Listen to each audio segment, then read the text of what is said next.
था 10 मार्च को, वो कल शाम ही परिणाम आ गया है। ये बात तो आपको सबको पता लग गया है कि हवा किस तरफ चल रही है। इस बार हवा भारतीय जनता पार्टी की खराब है और सफाया होने जा रहा है।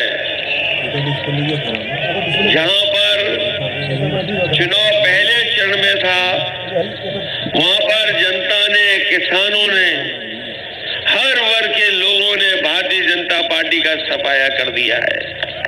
और रहा बचा ये दूसरे चरण का जो चुनाव होने जा रहा है, सहारनपुर से लेकर के रामपुर और आगे तक जो चुनाव है, इसमें भारतीय जनता पार्टी का नामो निशान भी खत्म हो जाएगा। कोई जीतने वाला नहीं है।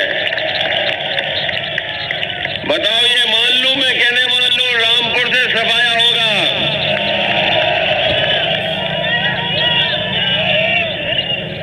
होगा कि नहीं होगा सफाया? और सफाया नहीं हुआ तो याद रखना, अभी कुछ दिन पहले खाद लेने गए होगे। बताओ, खाद मिल गई कि नहीं मिल गई? और जब घर पे आए होगे, खाद की बोरी चेक की होगी तो 5 किलो साफ हो गई कि नहीं हो गई? ये बोरी में चोरी करने वालों को वोट तो नहीं दोगे? और गन्ने का बकाया अभी भी बकाया है, भुगतान नहीं हो पाया। बिजली का जब बिल आता है तो करंट लगता है कि नहीं लगता है? और जैसे ही बिजली का बिल हाथ में आता है, हमारे गरीब लोगों को करंट लग जाता है बिल से। कुछ लोगों पर मुकदमे भी हैं, परेशान भी किया बिजली को लेकर के। इसलिए समाजवादी पार्टी ने तय किया है, समाजवादी सरकार बनेगी तो हमारे गरीबों को 300 यूनिट का कोई बिल आने वाला नहीं है बिजली का। 300 यूनिट बिजली फ्री। और जैसा नेताजी ने किया था, सिंचाई के लिए बिजली माफ, एक भी पैसा सिंचाई के लिए नहीं देना पड़ेगा। ये हमारे पुराने कर्मचारी लोग जानते होंगे, ये कर्मचारी लोग लगातार मांग कर रहे थे कि उनकी पुरानी पेंशन बहाल हो। जो अधिकारी कर्मचारी थे वो मांग करते थे पुरानी पेंशन बहाल हो। और जब हम चले जाएं तो किसी भी कर्मचारी से पूछ लेना कि बताओ, आप पुरानी पेंशन बहाल चाहते थे कि नहीं चाहते थे? समाजवादी पार्टी ने तय किया है, सरकार बनने के बाद हमारे कर्मचारियों की पुरानी पेंशन बहाल होगी और सरकार के खजाने से ऐसा पैसे का इंतजाम।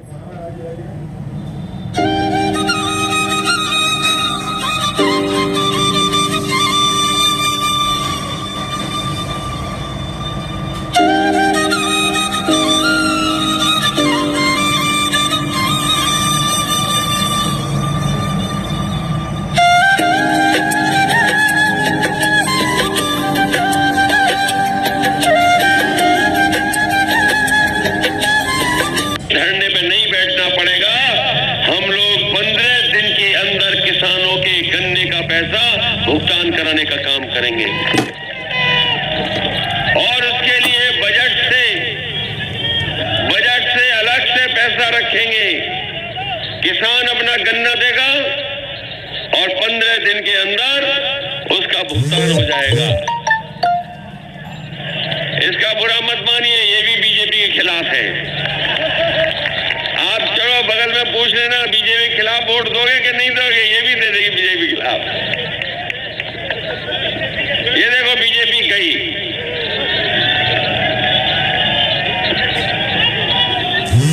इधर से आई, उधर से चली गई बीजेपी। इसलिए साथियों, ये चुनाव हमारे आपके भविष्य का चुनाव है, लोकतंत्र को बचाने का चुनाव है। बाबा साहब भीमराव अम्बेडकर जी ने हमें संविधान दिया, और संविधान से हमें बहुत हक और अधिकार मिलते हैं। अगर कहीं हम लोग अपने आप को बराबरी पर समझते हैं तो कहीं न कहीं बाबा साहब भीमराव अम्बेडकर जी ने जो संविधान दिया है उसके माध्यम से हमें बराबरी का हक और सम्मान मिलता है। लेकिन जब से भारतीय जनता पार्टी की सरकार आई है, एक एक कर करके बाबा साहब भीमराव अम्बेडकर जी के अधिकार दिए हुओं को खत्म करने में लगी है। जो लोग पढ़ते लिखते होंगे जानते होंगे कि नई लोकसभा बन रही है दिल्ली में, नई लोकसभा बना रहे हैं भारतीय जनता पार्टी के लोग। हो सकता है संविधान को ही बदल दें। इसलिए साथियों हम कहना चाहते हैं, जहां ये आपका हमारे भविष्य का चुनाव है, किसानों का चुनाव है, वहीं ये संविधान को बचाने का भी चुनाव है। बताओ संविधान को बचाने का काम करोगे कि नहीं करोगे इस चुनाव में? ये बीजेपी के लोग कुछ भी कर सकते हैं और उनके लखनऊ में बैठने वाले वो कुछ भी और कर सकते हैं। ये बाबा मुख्यमंत्री को हटाने वाला भी चुनाव है। बताओ बाबा मुख्यमंत्री को हटाओगे कि नहीं हटाओगे? ऐसे मुख्यमंत्री जिन्होंने खेतों पे तार लगवा दिए, खेतों पे तार लगे कि नहीं लगे हैं? और हमारी गाय मां भूखी है, हजारों करोड़ रुपया आया गौशाला में, पता नहीं पैसा कहां चला गया, जाने कहां पैसा चला गया। हजारों करोड़ रुपया आया था गौशाला गाय मां की सेवा के लिए, लेकिन वो पैसा पता नहीं कहां चला गया। हमारे खेतों में किसानों को तार लगाने पड़ गए और कोई भी फसल पैदा की होगी हमारे किसानों ने तो किसी भी फसल की कीमत इन्होंने नहीं दी। बताओ किसी फसल की कीमत मिली हो तो बताओ। महंगाई बढ़ गई कि नहीं बढ़ गई? ये कहते थे हवाई चप्पल में चलने वाले को हवाई जहाज में बैठाएंगे, और जब से भारतीय जनता पार्टी की सरकार आई है डीजल पेट्रोल महंगा कर दिया है। गरीब आज गाड़ी नहीं चला सकता, गरीब की गाड़ी नहीं चल पा रही, नौजवान की मोटरसाइकिल नहीं चल पा रही। बताइए पेट्रोल ऊपर पहुंच गया नहीं पहुंच गया? 100 रुपए पार आ गया कि नहीं? आ गया। तो सोचिए ये हालत है। गरीबों से पैसा लेकर के अमीरों की तिजोरी भरने का काम अगर किसी ने किया है तो वो भारतीय जनता पार्टी के लोगों ने किया है। इसलिए भारतीय जनता पार्टी के खिलाफ आज हर वर्ग के लोग खड़े हैं। कोई वर्ग नहीं बचा जो उनके खिलाफ ना खड़ा हो। आज नौकरी को लेकर के, रोजगार को लेकर के सवाल है। कोई नौकरी नहीं मिल रही नौजवानों को, रोजगार नहीं है। जो कारखाने उद्योग नौकरी रोजगार भी देते थे वो कारखाने उद्योगों को बेचने का काम किया है। ये बड़े बड़े कारखाने जो भारत में लगे थे सब बेच दिए गए। ये जो हवाई जहाज चल रहे थे सरकारी, वो हवाई जहाज बेच दिए। हवाई जहाज जहां खड़े होते थे वो हवाई अड्डे बेच दिए। पानी के जहाज बेच दिए। पानी का जहाज जहां खड़ा होता बंदरगाह बेच दिए। ट्रेनें बिकने जा रही हैं, रेलवे स्टेशन की जमीनें बेच दी। और ये एक दिन अगर इन्हें फिर मौका मिल गया तो हो सकता है कानून ला करके न जाने क्या क्या चीजें बेचने लगे। बताओ बिकना शुरू हो गया कि नहीं बिकना शुरू हो गया? जिस समय बीमारी में हमें और आपको परेशानी उठानी पड़ी, सब कुछ इलाज के लिए इंतजाम करना पड़ा, किसी की आमदनी नहीं हुई, किसी की आय नहीं बढ़ी। जिस समय कोरोना की बीमारी आई, लॉकडाउन लगा, सब कुछ बंद हो गया, कारखाने उद्योग बंद हो गए, बाजार बंद हो गए, कोई नहीं चल पाया। उस समय हमारे आपके पैसे धंधे भी बंद हो गए। और उस समय का हिसाब किताब लगाओ, देश के कुछ उद्योगपति न जाने कहां पहुंच गए। और अभी अखबार में आया है कुछ दिन पहले, जो पीछे पीछे थे उद्योगपति वो आज भारत के नंबर 1 उद्योगपति बन गए। सोचिए गरीब गरीब होता जा रहा है, जिन पे पैसा था वो सबसे ऊपर पहुंच गए। ये गरीबों की सरकार नहीं है, ये अमीरों और उद्योगपतियों की और बड़े लोगों की सरकार है। बताओ गरीबों, आपको, नौजवानों को, क्या गरीबों की आमदनी बढ़ी? नौजवानों को नौकरी रोजगार मिले। और हमारे बाबा मुख्यमंत्री कहते हैं कि सरकार आएगी तो गर्मी निकाल देंगे। हमारे बाबा मुख्यमंत्री जिन्हें कुछ नहीं पता, लैपटॉप भी नहीं चला पाते, ये जो मोबाइल हमारे नौजवान गांव वाले सीख गए हैं, आप में से जितने बैठे थोड़ा बहुत चला लेते होंगे, लेकिन हमारे बाबा मुख्यमंत्री मोबाइल भी नहीं चला पाते हैं। अभी कह रहे थे हमने लैपटॉप बांट दिया, स्मार्टफोन बांट दिया। बताओ रामपुर वालों, किसी को मिला स्मार्टफोन, लैपटॉप? कहीं मिला हो तो बता दो। नहीं मिला है। नौजवानों, किसी को नहीं मिला होगा। और समाजवादियों ने जो भी दिया होगा, आज भी चल रहा होगा, आज भी बंद नहीं हुआ होगा।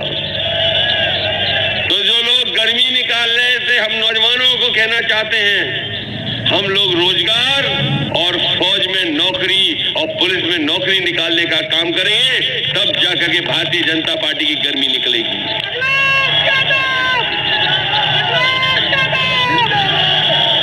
और फिर गर्मी निकालने वालों के लिए तो हम ये कह सकते हैं, जो लोग जानते होंगे फ्रिज कैसे चलती है, गर्मी निकालने के बारे में तो हम इतना ही कह सकते हैं कि जो लोग जानते होंगे फ्रिज कैसे चलाई जाती है। फ्रिज में सामान सब ठंडा रहता है और कभी कभी जब फ्रिज खराब हो जाती है तो सब गर्म हो जाता है। ये है कि नहीं है? तो बताओ, हमारे बाबा मुख्यमंत्री का कंप्रेसर है जो गर्मी निकाल देंगे? क्या कंप्रेसर है वो? इसलिए साथियों, ऐसे मुख्यमंत्री जो कुछ नहीं जानते, उन्हें हटाना है। हटाना चाहते हो कि नहीं हटाना चाहते? इस बार उत्तर प्रदेश की जनता ने तय किया है, ये झूठ बोलने वालों का जहाज उत्तर प्रदेश में नहीं उतरेगा इस बार। इनके नेता झूठ बोलते हैं। छोटा नेता है तो छोटा झूठ बोलता है, बड़ा नेता है तो बड़ा झूठ बोलता है, और सबसे बड़ा नेता है तो सबसे बड़ा झूठ बोलता है। ये बात है कि नहीं है? छोटे नेता है तो छोटा झूठ, बड़े नेता है तो बड़ा झूठ, और सबसे बड़े हैं तो सबसे बड़ा झूठ बोलते हैं। पहली बार झूठ बोला था कि नोटबंदी होगी तो भ्रष्टाचार खत्म हो जाएगा। बताओ, कहां भ्रष्टाचार खत्म हो गया? जब से ये पुलिस का 100 नंबर से 112 हुआ है, ये हमारी पुलिस भी कबाड़ा हो गई है। बताओ, बर्बाद हो गई कि नहीं बर्बाद हो गई? और ये डबल इंजन की सरकार में भ्रष्टाचार डबल हुआ है डबल कि नहीं हुआ है? इसलिए चुनाव बहुत महत्वपूर्ण चुनाव है। यहाँ आपके भविष्य का चुनाव है। वहीं ये उत्तर प्रदेश के भविष्य का भी चुनाव है। उत्तर प्रदेश का भविष्य कैसे बने, उस दिशा में ले जाने का काम हमें और आपको करना है। ये वोट डालने का अधिकार हमें मिला है। ये आपका एक एक वोट बदलाव लाएगा। बताओ, बदलाव लाओगे कि नहीं लाओगे? आज जब हम लोग चुनाव लड़ रहे हैं, अब्दुल्ला तो आ गए हमारे बीच में, 2 साल इन्हें परेशानी में उठाना पड़ेंगे। बताओ, 2 साल इन्हें झूठे मुकदमों में रहना पड़ गया। मोहम्मद आजम खान साहब, उनके बिना हमारा चुनाव ये चल रहा है। वो होते तो चुनाव दूसरे तरीके से होता। झूठे मुकदमों में जेल चले गए। मैं बस इतना कहना चाहता हूं, झूठे मुकदमों की उम्र नहीं होती कुछ। झूठे मुकदमे की उम्र ज्यादा नहीं होती। झूठे मुकदमे का सफाया होने का काम होगा। सोचो, आप कभी कल्पना करो, आप इनके ऊपर तो झूठे मुकदमे लगे और वो जानते होंगे काय के मुकदमे लगे हैं। पेड़ चोरी का भी मुकदमा है, भैंस चोरी का मुकदमा है, बकरी चोरी का मुकदमा है, किताब चोरी का मुकदमा है, शराब की बोतलों का मामले का है इन पे मुकदमे, न जाने कितने मुकदमे हैं। इन्हें तो जेल में रहना पड़ रहा है। जिन्होंने अखबार पढ़ा होगा आज का, बताओ जीप से कुचलने वाले को जेल से बाहर आ गया कि नहीं आ गया, बताओ। इन पे मुकदमे भेज के इन्हें जेल में रहना पड़ रहा है। मुकदमे किताब चोरी के हैं, इन्हें जेल में रहना पड़ रहा है। और जिनको आपने टीवी पर देखा, आज भी वीडियो है कि जीत सर किसानों को कुचल दिया, वो बताओ जेल से बाहर है। यही न्यू इंडिया है कि जो तरक्की पसंद होगा, जो यूनिवर्सिटी बनाएगा, जो आपके हक और सम्मान के लिए लड़ेगा, उसको सजा होगी, उसे जेल भेजा जाएगा। और जो किसानों को कुचल देगा, उसको जेल से बाहर कर दिया जाएगा। सोचिए, ये है new India Bharatiya Janata party का। अगर कहीं दुनिया में उदाहरण हो तो बताओ, एक कोई उदाहरण हो दुनिया में बता दो जहां पर किसानों को कुचला गया हो जीत से। कहीं दुनिया में उदाहरण नहीं है। लेकिन उत्तर प्रदेश का चुनाव है, इसीलिए जेल से बेल मिल गई और जेल से बाहर आ गए। याद कीजिए वो 3 कानून जिनके लिए किसान लड़े, किसान अपने अधिकारों के लिए बैठ गए, कितने साल बैठे रहे। 700 से ज्यादा किसान शहीद हो गए। इस सरकार ने कोई सुनवाई नहीं की। बताओ 700 किसान शहीद हुए कि नहीं हुए वहां पर। और आंदोलन को खत्म करने के लिए कीलें लगाई गई सड़कों पर, बड़े बड़े बोल्डर लगाए गए, जितनी भी फोर्स हो सकती फोर्स लगाई गई। ट्रैक्टर अगर निकलते थे तो ट्रैक्टर पे FIR हो जाती थी। किसान और ट्रैक्टर वाले अपना डीजल नहीं भरा सकते थे। सरकार जो कुछ कर सकती थी किया उन्होंने। लेकिन हम बधाई देना चाहते हैं किसानों को कि जो किसान वहां गए और उनके साथ जब प्रदेश के और देश के किसान खड़े हो गए, वो किसान पीछे नहीं हटे। अंतोगतवा सरकार को पीछे हटना पड़ा और 3 काले कानून वापस हो गए। हुए वापस क्या नहीं हुए? और ये 3 कानून जरूर वापस हुए हैं। लेकिन किसानों ने भी मन बना लिया है कि ये चुनाव उनके मान सम्मान का है। ये भारतीय जनता पार्टी के लोग अगर कान पकड़ करके 700 उठक बैठक भी लगाएंगे तो भी किसानों ने माफ करने वाले नहीं है। बताओ माफ करोगे ऐसे लोगों को? इसलिए हम आपसे निवेदन करने आए हैं। ये अन्यायी सरकार है, झूठी सरकार है। इनके नेता झूठे हैं। बड़े नेता ने तो पहले ही एक छोटे नेता को पैदल पैदल कर दिया। बताओ पैदल पैदल किया था कि नहीं किया था? और जो छोटा नेता गुस्से में आ गया तो उसने एक उप मुख्यमंत्री को स्टूल पे बैठा दिया। और ज्यादा गुस्सा आया तो अभी उनका मैनिफेस्टो था, उससे फोटो हटा दी। फोटो हट गई तो ये स्टूल वाले उप मुख्यमंत्री अपने समाज को कोई हक और सम्मान नहीं दिला सकते हैं। मुझे खुशी है कि महान दल भी आज समाजवादी पार्टी के साथ खड़ा हो गया है। महान दल के अध्यक्ष चुनाव लड़ रहे हैं, उनके परिवार के लोग चुनाव लड़ रहे हैं बगल में। फर्रुखाबाद में भी उनकी पार्टी लड़ रही है। हम लोगों ने साथ बनाने का काम किया है। महान दल भी साथ आ गया है। और स्वामी प्रसाद मौर्य जब से आए हैं तब से भारतीय जनता पार्टी के दरवाजे में ताला लग गया है। बताओ उनके आने से ताला लग गया कि नहीं लग गया? और अभी अलीगढ़ का वोट पड़ गया है। अलीगढ़ वालों ने तो लगा दिया है ताला ऐसा कि जिसकी चाबी बीजेपी को नहीं मिलने वाली। आप लोग सफाया करोगे कि नहीं करोगे यहां से? इसलिए जिनकी जितनी छोटी सोच होती है उतने ही छोटी चीजों के आरोप लगाते हैं। कहाँ मोहम्मद आजम खान साहब यूनिवर्सिटी और कॉलेज बना रहे थे आपके भविष्य को बेहतर बनाने के लिए। नई पीढ़ी आगे बढ़े, आगे जाए। ये भारतीय जनता पार्टी के लोग नई सोच के खिलाफ हैं, पढ़ाई के खिलाफ हैं। आप लोग पढ़ लिख जाओगे तो समझदार हो जाओगे, उनके झांसे में नहीं आओगे, इसलिए खिलाफ हैं।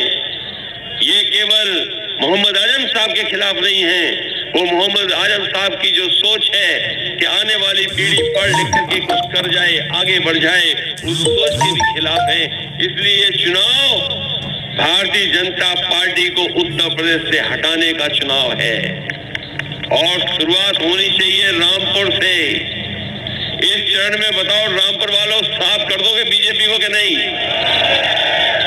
इसलिए सब कुछ याद रखना और समाजवादी पार्टी के प्रत्याशी हमारे विजय सिंह जी हैं, इनको अच्छे वोट दे करके जिताने का काम करना। जिताओगे कि नहीं जिताओगे? पिछली बार तो थोड़ा पीछे रह गए, अब तो सब गणित और समीकरण आपके पक्ष में है गणित और समीकरण आपके बीच में क्या नहीं? मैं देख रहा था उत्साह से यहां से साइकिल ऊपर कर दी थी। ये साइकिल तो नहीं भूल जाओगे, साइकिल का पैडल इतनी तेज मारना, इतनी तेज मारना, इतने वोट देना कि सबसे बड़ी जीत हो। जिताएंगे और हम आपको भरोसा दिला के जा रहे हैं। बिजली के सवाल पर, इलाज के सवाल पर, दवाई के सवाल पर हम आपके लोगों की मदद करने का काम करेंगे। आज भी सड़कों पर अगर 100 नंबर वाली गाड़ी 112 हो गई है, वो समाजवादी लोगों की देन है। जो एम्बुलेंस चल रही है, जो एम्बुलेंस आप गांव बुला करके मदद मांगते हैं अस्पताल तक ले जाने के लिए, वो भी समाजवादी पार्टी की देन है। हमें रामपुर में अगर गरीबों के इलाज के लिए, गंभीर से गंभीर बीमारी के इलाज के लिए अगर अच्छा अस्पताल बनाना पड़ेगा तो सरकारी अस्पताल बना करके आपको पूरी की पूरी दवाई और इलाज मुफ्त कराने का काम हम लोग करेंगे। इसलिए इस बार साइकिल की मदद कर देना, एक एक वोट साइकिल पे दे करके इन्हें जिताने का काम करना, यही निवेदन, यही अपील मैं आपसे करने आया हूँ। बहुत बहुत धन्यवाद, बहुत बहुत आभार प्रकट करता हूँ। और ये बीएड, डीटी, ये शिक्षा में हमारा घोषणा पत्र पढ़ ले। यूपी टीटी वाले लोग कह रहे हैं समायोजन हम अपने घोषणा पत्र में शामिल किया है कि जितने भी नौजवान हैं जो समय समय पर आंदोलन किया, जिन्होंने टीटी है, बीएड है, बीपीएड है और तमाम तरह की परीक्षाएं रद्द हुई, कभी पेपर लीक हो गया, 69,000 के लोगों को न जाने कितना लड़ना पड़ा, शिक्षा मित्र के लोगों को न जाने कितना आंदोलन करना पड़ा, इस सरकार ने किसी की नहीं सुनी। समाजवादी सरकार आएगी तो अपने नौजवानों को और इन तमाम जो रुकावटों को दूर कर करके इनका समायोजन और इनकी नौकरी और रोजगार का इंतजाम समाजवादी लोग करेंगे। हेलो, समाज बटन दबाना भैया, साइकिल का प्यार से जीतेगी समाजवादी बड़े ही शान से, जीतेगी समाजवादी बड़े ही शान। वीडियो पूरा देखने के लिए धन्यवाद साथियों, और आगे भी ऐसी वीडियो को देखने के लिए और समाजवादी पार्टी से जुड़ी किसी भी खबर को सबसे पहले जानने के लिए इस चैनल को सब्सक्राइब जरूर कर लें। धन्यवाद। जय समाजवाद, जय अखिलेश मिशन 2022।